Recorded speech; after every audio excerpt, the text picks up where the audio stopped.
आजका यस सभाका सभापति महोदय, निर्णय गर्न बस्नुभएका निर्णयज्यूहरू र समय हेर्न बस्नुभएका समयपालनज्यू र यहाँ सम्पूर्ण उपस्थित गुरुआमा र मेरा साथीभाइहरूलाई म सारा श्रेष्ठ मेरो तर्फबाट न्यानो अभिवादन दिन चाहन्छु।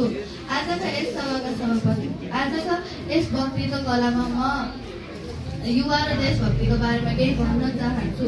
महोदय, आजका यस युगमा युवा केवल यो मात्रै होइन, यो समाजको भविष्यको एक निर्माणको प्रमुख आधार हो। युवाहरूसँग देशको अभिवृद्धि, परियोजना, परिवर्तन, विकासहरूको प्रमुख अङ्ग हुन्। उनी युवाहरूसँग सम्मान र प्रेम हुनु नै अति आवश्यक छ, जसलाई हामी देशभक्ति भनेर बुझ्न सक्छौँ। देशभक्ति भनेको के हो महोदय? देशभक्ति भनेको आफ्नो मातृभूमि र संस्कृतिप्रति सम्मान र प्रेमको भावना हुनु नै देशभक्ति भनिन्छ।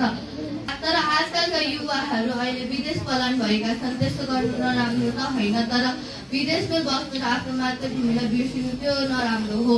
त्यस्तो गर्नु राम्रो होइन। आजकलका युवाहरूको सोचमा विदेश पलायन हुने मात्रै छ, तर युवाहरू हाम्रै देशमा बसेर काम गरिदिएको भए हाम्रो देश अहिले अगाडि पुगिसकेको हुन्थ्यो। तर अहिले युवाहरू विदेश पलायन मात्रै भइरहेका छन्। तर आजकलका युवाहरूसँग प्रेरणा र सङ्घर्षको नयाँ सोच छन्।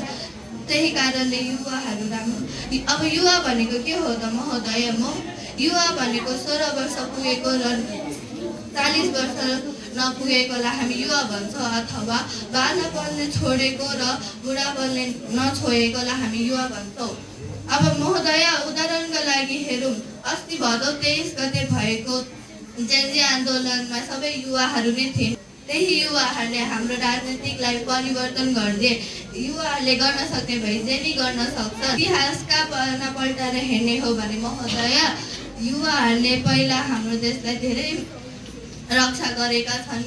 वीर र वीर गहनाहरू धेरै शहीद भएका छन्। जहाँ नयाँ नेपालको कल्पना हुन्छ, त्यही एउटा मुस्कानको कमी हुन्छ। त्यही कारणले युवाहरू अहिले हाम्रो देशमा युवाहरूको धेरै खाँचो छन्। यो पढ्युनेहरू अगाडि देशको लागि अगाडि बढ्न जाँदाखेरि तब तिनीहरू आफ्नो लागि मात्रै होइन, आफ्नो देश र समाजको लागि अघि बढ्छन्।